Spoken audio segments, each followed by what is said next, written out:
Hi, I'm Jay Bretz, the owner of Excel Roofing. Today we're going to talk about re-insulating an attic. What I mean by re-insulating is most builders will put about 6 inches of insulation in an attic. We're looking for about 20 these days. What we do is when we tear off an old roof, we're able to take a couple sheets of plywood off and then access the attic from the top before we install the new roof. What we do is we take the bundles of insulation, put it through this machine that fluffs up the insulation, and then it's blown through this hose right here, and we put a brand new blanket of insulation all over inside of the attic. This will get the homeowner an insulation value of at least R49 or better and help them save a lot of money. Let's go take a look. Okay, the first thing that we do is we cut the bags of insulation open and we start prepping the machine. We're going to feed these into the machine. It will fluff up the insulation, and then as soon as we're ready to start pumping insulation into the attic, they'll turn the hose on and we'll go. As you can see, we have the old roof torn off, and now we've cut the felt paper out and we're removing a piece of OSB or plywood. This will be a great way to access the attic and we'll never have to go through the inside of the home.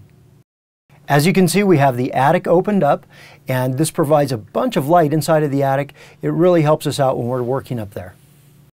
As you can see, now we have brought the hose up on top of the roof and we're feeding it into the attic.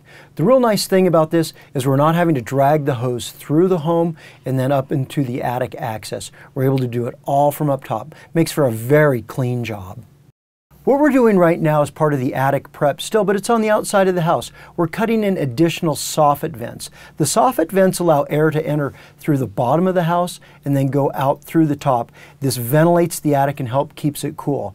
This is important that we install some baffles. The baffles provide air tunnels so the air is able to get through the insulation that we add and that we don't block off the soffit vents. We'll go back up inside the attic in just a moment and you'll be able to see the attic baffles from inside. We're back up inside of the attic now, and we're getting ready to install the baffles over the soffit vents. As you can see, the baffles look like pink egg cartons. And as you can see, the gentleman is going to tuck these in between the rafters right down to that soffit hole to make sure that we have a nice tunnel for that fresh air to come up inside of the attic. Okay, we're still doing more attic preparation. What you're seeing right now is the upper part of a can light. Down below in the ceiling they look flush, but up above in the attic you can see they rise up about maybe 8 or 10 inches. The steel part of these can lights get very hot. We need to make sure that the insulation is not touching the can light. There are some can lights that are designed to be direct connect that you can insulate right up against. These ones are not. So what we're going to do is we're going to put a tent over the top of this can light. That will allow us to stack the insulation very high next to it, and it still will not be in contact with the light canister itself. Okay, we're finally to the point where we're blowing attic insulation. As you saw before, the prep work takes most of the time. As soon as we get the insulation flowing through the hose, this part goes very, very quick. We'll be able to insulate this entire attic probably in 30 to 45 minutes. It'll be completely done. And we'll have this nice solid blanket of new pink insulation over the entire attic floor.